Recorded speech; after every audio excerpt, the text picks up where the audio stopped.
18 जनवरी सन 1969 में जब ब्रह्मा बाबा ने अपने व्यक्त शरीर का त्याग किया, तत्पश्चात जो महावाक्य उच्चारे गए, यदि हम देखें कि साकार मुरलियों में जो बाबा ने महावाक्य उच्चारे और फिर जब अव्यक्त बाप दादा के महावाक्यों की तरफ एक दफ़ा हम नज़र दौड़ाते हैं, यानी जब हम 7 दिन में मुरलियों का अध्ययन करते हैं तो 6 दिन तक साकार मुरलियाँ चलती हैं, फिर 7वें दिन यानी संडे को हर बार अव्यक्त वाणी चलती है।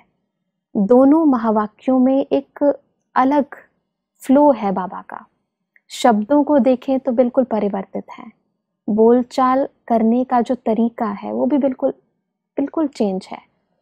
जब बिल्कुल स्टार्टिंग में, क्योंकि अभी तो हमें पता है कि संडे को अव्यक्त वाणी चलेगी और बाबा इसी प्रकार से हम सभी से बातचीत करेंगे, लेकिन स्टार्टिंग में जब बाबा ने शुरुआत करी इन अव्यक्त महावाक्यों की, तो फिर मैं समझती हूँ कि ज़रूर एक प्रश्न उभर कर आया होगा, क्योंकि पहले बाबा जिस तरीके से बातचीत करते थे, जिस प्रकार से मुरली हमें सुनाते थे, और उसके पश्चात यानी अव्यक्त होने के पश्चात जो महावाक्य उच्चारे गए, दोनों में जो परिवर्तन आया, निश्चय ही संशय आना स्वाभाविक है। क्योंकि हर व्यक्ति सोचेगा कि बाबा जो बातचीत करते थे वो तो तरीका ही कुछ और था। तो उस समय बाबा ने अचानक से जो परिवर्तन किया, इस परिवर्तन का प्रभाव ब्राह्मण वत्सों पर क्या पड़ा, और जब ब्राह्मण वत्सों के मन में इस प्रकार का चिंतन आया तो बाबा ने उस चीज़ का निवारण कैसे किया?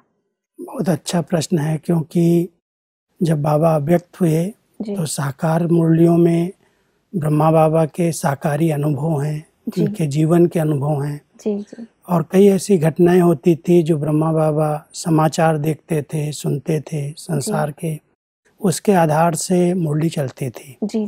क्योंकि साकार मुरली में शिव बाबा के महावाक्य और ब्रह्मा बाबा के महावाक्यों को हम स्पष्ट अनुभव कर सकते हैं, अलग अलग हैं। ब्रह्मा बाबा के अपने जीवन काल के अनुभव हैं, वर्तमान उस समय की परिस्थितियों के आधार से कुछ महावाक्य हैं, और शिव बाबा तो ज्ञान का सागर है, वो तो ज्ञान देता है जी। लेकिन जब बाबा ने संपूर्णता को प्राप्त किया, शरीर छोड़ करके जब वो शिव बाबा के समान बन गए, तो ब्रह्मा बाबा और शिव बाबा में कोई अंतर नहीं रहा, दोनों समान आत्माएं बन गई। तो शिव बाबा का जो ज्ञान ओरिजिनल था, परफेक्ट ज्ञान था, ब्रह्मा बाबा ने उसी को फॉलो किया। तो इसलिए जो संपूर्णता की झलक है वो बाबा की अव्यक्त मुरलियों में दिखाई देती है।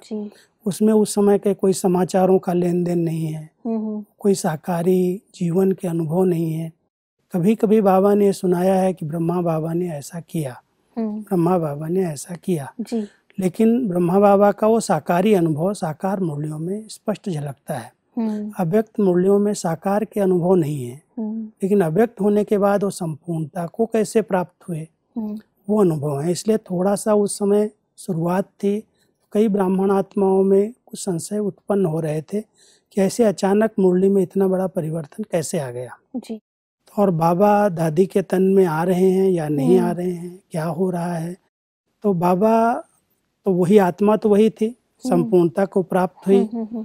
तो साकार में जो बाबा ने कई बच्चों को कहा था, जो महावाक्य उनके लिए उच्चारे थे, जो उनको वरदान दिए थे, तो बाबा जब अव्यक्त रूप में आए तो वही शब्द फिर से उच्चारण करके उनके निश्चय को पक्का कर दिया जी।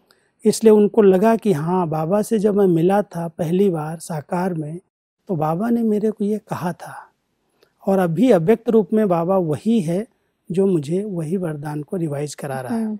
तो इस तरह से एक एक बच्चे की कई बातें थी जो साकारी पालना लिए हुए बच्चे थे, उनको अव्यक्त रूप से बाबा ने उनके साकार के समय के वरदान याद दिला दिए, और याद आने के बाद उनको पक्का हो गया कि ये वही आत्मा है जिनकी साकार पालना हमको मिली, और अव्यक्त होने के बाद अभी अव्यक्त रूप से पालना मिल रही है।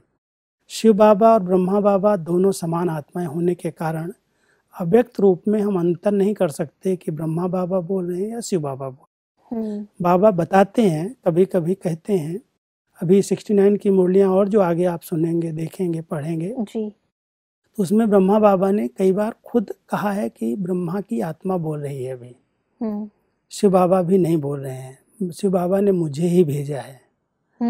तब पता चलता है कि ब्रह्मा बाबा के महावाक्य हैं और बाबा की संपूर्णता थी और संपूर्णता के कारण शिव बाबा ने उनको जवाबदारी जैसे दी कि तुम बच्चों को अपने समान बनाओ जी। तो अव्यक्त पार्ट में ब्रह्मा बाबा का विशेष रोल है और ब्रह्मा बाबा अपने बच्चों को समान बनाने के लिए, संपूर्ण बनाने के लिए पूरी मेहनत कर रहे हैं अव्यक्त होने के बाद। इसलिए संपूर्णता के महावाक्य संपूर्ण बनाने के लिए हैं।